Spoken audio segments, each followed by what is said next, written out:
Hey everybody, welcome back to Gideon Stuff. Today we have kind of an interesting knife review. We're going to be reviewing this. This is the Smith & Wesson Sideburn. This is kind of a weird little knife, so let's jump right in with some size comparisons. First up, here's our Ontario Rat Model 1 and our Model 2. So yeah, it's not a very big knife at all. It's just about Rat 2 size. Alrighty, and next up, let's bring out our Spyderco PM2 and our Benchmade Bug Out. So yeah, again, not a big knife.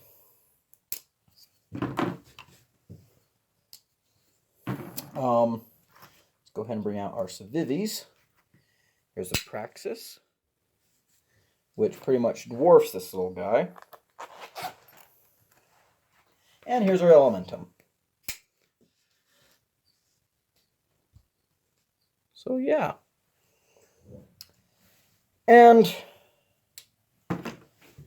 here it is against our Gerber Paraframe and our Gerber Mini Paraframe.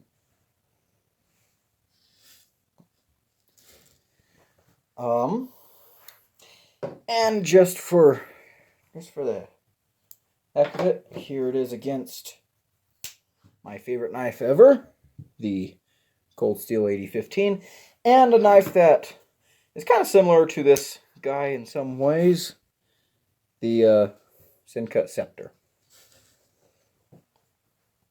So, now that we've got size comparisons out of the way, how big is this guy actually?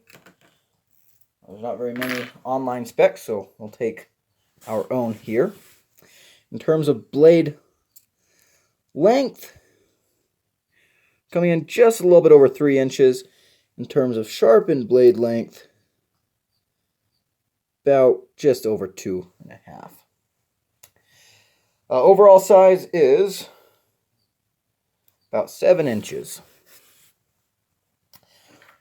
Alrighty, so Smith & Wesson. This is a company that doesn't typically make knives. And, well, I mean, they do, actually.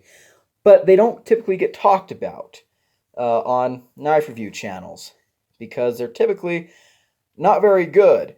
But this knife does interest me, and I'll tell you why throughout this review. So, for now, let's go ahead and go cut up some cardboard and talk about this guy. Alrighty, let's cut up some cardboard with our Smith & Wesson Sideburn. Cardboard scraps. Alright. So, as you can see here, we've got a pretty nice little Wharncliffe blade, straight along the entire edge. Ergos are actually pretty good. You have this choil here. The blade steel itself is a 8CR13 MOV, so, you know, wah wah, but I don't mind it here, and I'll tell you why in a little bit when we start talking about the price. As for cutting, it's actually pretty thin behind the edge, so no complaints there.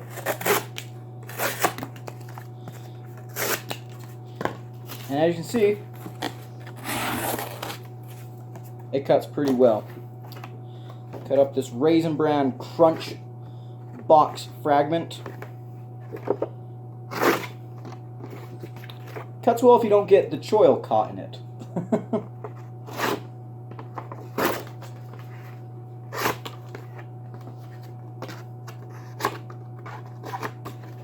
So, that's about all I've got to say here. Let's go ahead and go take a closer look.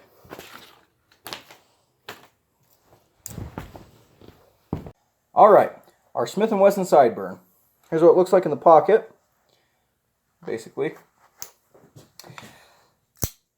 So you can see the clip. This guy's actually mounted for tip-up carry, which is unusual with Smith & Wesson knives and knives in this price range. There's the big old lanyard hole. More about the clip, actually. You know, it doesn't look like there's a whole lot of room under there, especially since the screws are not recessed, but the clip is nice and springy and it works. And this knife carries pretty well. It's fairly thin.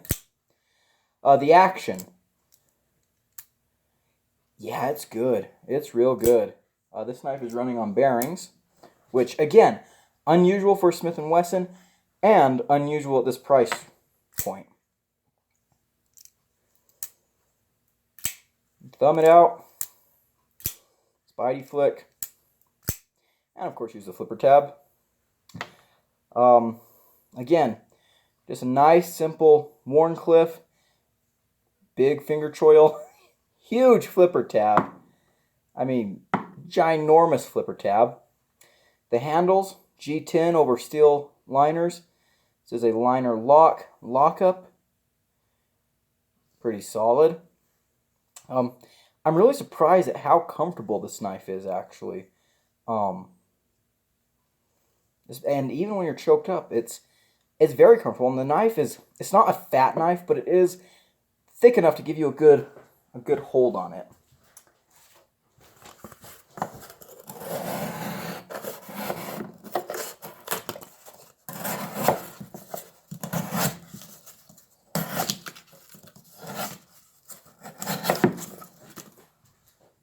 As for slicing, I have no complaints.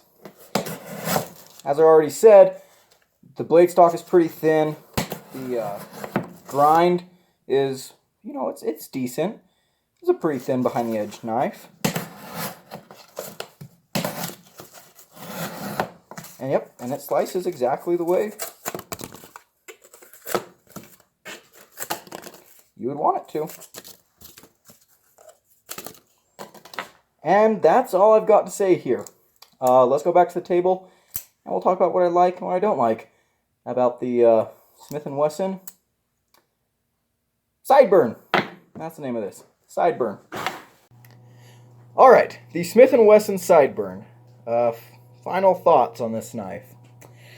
So, I want to start off by saying I picked this knife up at a sporting goods store for $14. And, yeah, it's interesting. I'll talk about that in a sec. So as for the knife itself, what do I like? What do I not like? The blade. This is a nice blade. I mean, this is pretty nice. There is focus. Yeah, see there it says Sideburn. There's no blade steel marking. It's 8CR13. G10 handles. This lanyard loop is a little bit weird, but you know what? It's not super obtrusive. So, there's the clip. This knife is running on bearings. So the action is actually good. Like, this is actually a very good action. No matter what you do. They give you the multiple deployments with the blade hole, as well as this huge flipper tab. A flipper tab like this, I believe, Nick Shabazz would call a pocket pecker. This is more like a pocket schlong. Well, actually, when it's folded up, it's not horrible. Compared to the size of the knife, maybe. But, man, when it's open, it's a flipper schlong. The texturing on the G10 is pretty nice. Access to the liner is great. There's no lock stick. Yeah. What do I not like? Well, the branding on this is pretty insane. Like, who do you think made this? Was it Smith & Wesson? Maybe. I'm not convinced yet. Smith & Wesson. I'm still not convinced. Okay, now I'm convinced that Smith & Wesson made this. So yeah, the branding is all over the place. The focus, please. Thank you. The pocket pecker thing. I don't really mind it. It does make things a little bit weird when you're cutting. Well, here's something. It's not perfectly centered. It's not bad, though. And actually, let's see here. There's a tiny bit of blade play. So if I adjust the pivot, that will probably go away. One thing I forgot to mention that I like is the ergos. The ergos are actually very good here, which is weird. But, you know what this knife makes me think? You know, this is a $14 knife, so how much nitpicking are you going to do? This is a $14 knife. And, you know, when I saw it there in the store, I picked it up because I was like, well, that's kind of a weird Smith & Wesson. You know, this is kind of a... Well, I mean, it's an EDC knife. This isn't one of their big tactical type folders. This is really an EDC knife. And I thought that was very, very strange, but in a good way. And so I got it. I started messing around with it, and I was like, this is very good for $14. And, I mean, the materials, 8CR13 MOV blade steel, I mean... No one really likes that, but again, $14, and they're giving you... I mean, it would have been so easy for them to just throw, I don't know, like a 440A on here or something. And then, I mean, they don't mark it on the blade, but the packaging tells you it's 8CR13. And, I mean, I just think that's awesome. I really, really do. And it really... I mean, can we just message a CRKT? Can you please stop charging $50 for 8CR13 or 14 or whatever it is you're using? I mean, I know CRKT pairs up with, you know, big name designers, and those names come with price tags. But still, I mean, please, CRKT, use more D2 or Sandvik steels or... Please, can we have a D2 tuna? Thank you. That's beside the point. Anyways, what this knife kind of represents to me is Smith & Wesson trying to push a little bit into the EDC knife world, push a little bit into kind of the knife enthusiast world. And, I mean, I'm not saying this is a knife for enthusiasts, but I think this is a good gateway knife for people. And something that kind of impresses me is that they gave it a name. You know, the Sideburn. A lot of knives in this price range, or, you know, knives like this, they'll just have numbers and, you know, they won't really have a name. But the fact that they gave this a name, and it obviously, someone at Smith & Wesson sat down and was like, okay, so EDC knife community, what do they like? Well, Warncliffs seem to be pretty popular.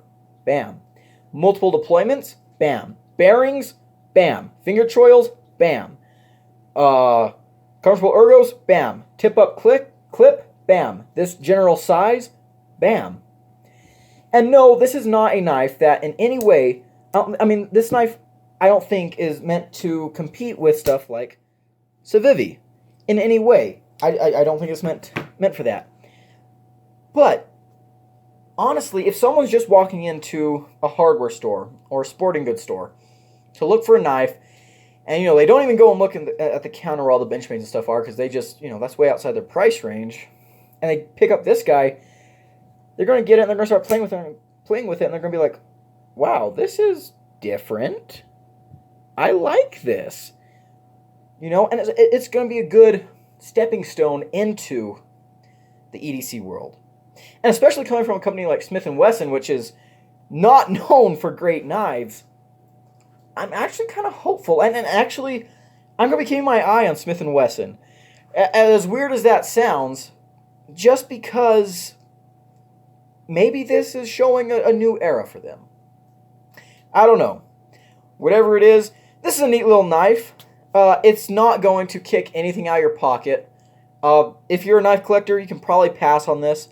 But if you're just getting into knives, if you're just looking for a good, inexpensive knife, I can recommend this. I honestly can. Well, that's all I've got to say.